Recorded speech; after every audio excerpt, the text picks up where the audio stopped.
आज हम एक ऐसे विषय पर बात करने वाले हैं जिस पर अक्सर चुप्पी साध ली जाती है या जिसे सेक्युलरिज्म की रंगीन चादर के नीचे छुपा दिया जाता है।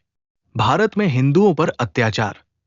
ये एक ऐसा सत्य है जिसे स्वीकारना पेंट उतारने वालों की गर्दन उतारनी चाहिए।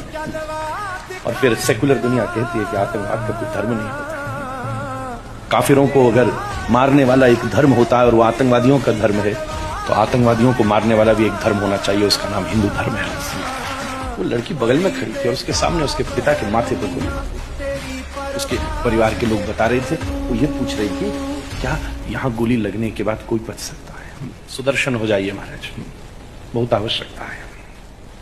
करुणा उस पर दिखानी चाहिए जो कुछ लोगों के लिए मुश्किल हो सकता है, लेकिन आंखें मूंद लेने से सच्चाई बदल नहीं जाती। सेक्युलरिज्म यानी धर्मनिरपेक्षता हमारे संविधान का एक महत्वपूर्ण स्तंभ, जिसका मूल सिद्धांत है कि राज्य सभी धर्मों के प्रति समान दृष्टिकोण रखेगा। किसी एक धर्म को न प्रोत्साहन मिलेगा, न भेदभाव होगा। लेकिन क्या वास्तव में ऐसा हो रहा है? क्या सेक्युलरिज्म की आड़ में एक विशेष समुदाय को तुष्ट करने की नीति नहीं चल रही, जिसका खामियाजा बहुसंख्यक हिंदू समाज को भुगतना पड़ रहा है? हाल ही में 22 अप्रैल 2025 को जम्मू कश्मीर के पहलगाम में एक आतंकी हमला हुआ। एक ऐसा हमला जिसने फिर से इस देश को झकझोर कर रख दिया। 28 निर्दोष लोगों की जान चली गई। यह हमला धार्मिक आधार पर किया गया था। बैसरण घाटी में घुसकर आतंकियों ने पर्यटकों से नाम पूछे और चुन चुन कर हिंदुओं को मार डाला।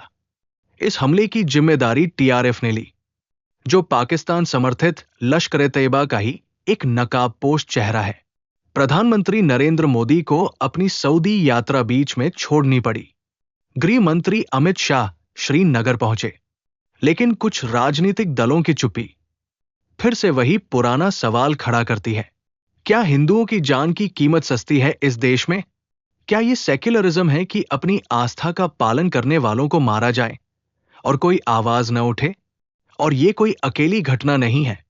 14 अप्रैल 2025 को पश्चिम बंगाल के मुर्शिदाबाद जिले में एक और डरावनी तस्वीर सामने आई, जहां वक्फ कानून के विरोध में 400 से ज्यादा हिंदू परिवारों को अपने ही देश में बेघर होना पड़ा। असामाजिक तत्वों ने सिर्फ घरों पर हमला नहीं किया, बल्कि संपत्ति को लूटा, गाड़ियों को जलाया गया, और प्रशासन या तो निष्क्रिय रहा या खामोश। कुछ परिवार आज भी मालदा के स्कूलों में शरण लिए बैठे हैं। अब तक उन्हें कोई ठोस आश्वासन नहीं मिला। जांच में एक चौंकाने वाला खुलासा हुआ। इस हिंसा को तुर्की से फंडिंग मिली थी और सब कुछ एक साजिश के तहत प्लान करके किया गया। 14 अप्रैल की रात को शमशेरगंज में भीड़ ने घरों पर धावा बोला और महंगे सामानों की लूट हुई। अब सवाल यह उठता है, क्या यह वही भारत है जो सबको समानता और सुरक्षा देने का दावा करता है? क्या धर्मनिरपेक्षता का अर्थ सिर्फ एक विशेष समुदाय को खुश करना है और बहुसंख्यक की पीड़ा को नजरअंदाज करना? क्या यह भारत के संविधान और मूलभूत आदर्शों का अपमान नहीं है? अब बात करते हैं हमारे विपक्ष की। जब हिंदुओं पर अत्याचार होते हैं तो इन नेताओं की जुबान पर ताले लग जाते हैं।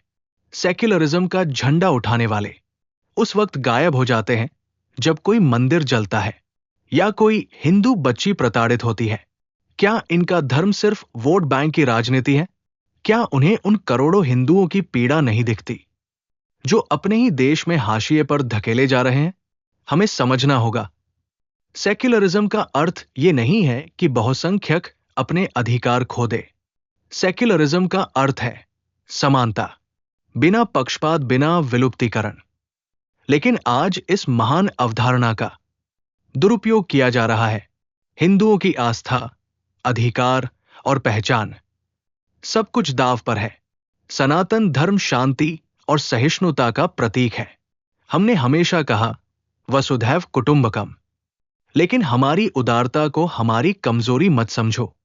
जब हमारे धार्मिक स्थलों पर हमले हों, जब हमारी बहनों को अपमानित किया जाए, जब हमारी ही धरती पर हमारी आस्था को कुचला जाए, तो हमें बोलना होगा।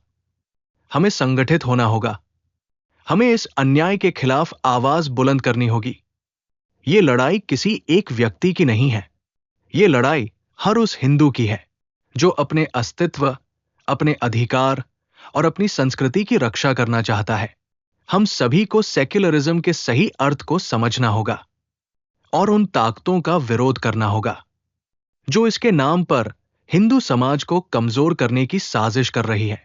आज हमने सिर्फ 2 घटनाओं का जिक्र किया, लेकिन ऐसी घटनाएं हर राज्य, हर कोने में रोज घट रही है। अब चुप रहने का समय नहीं है। हम आपसे आग्रह करते हैं, अगर आप इस अन्याय के खिलाफ हैं, अगर आप अपने धर्म और संस्कृति की रक्षा करना चाहते हैं, तो इस वीडियो को ज्यादा से ज्यादा लोगों तक पहुंचाएं, अपनी आवाज उठाएं और हमारे चैनल सनातन इनसाइट्स को सब्सक्राइब करें ताकि हम मिलकर इस सत्य को और बुलंद कर सकें। धन्यवाद। जय श्री राम।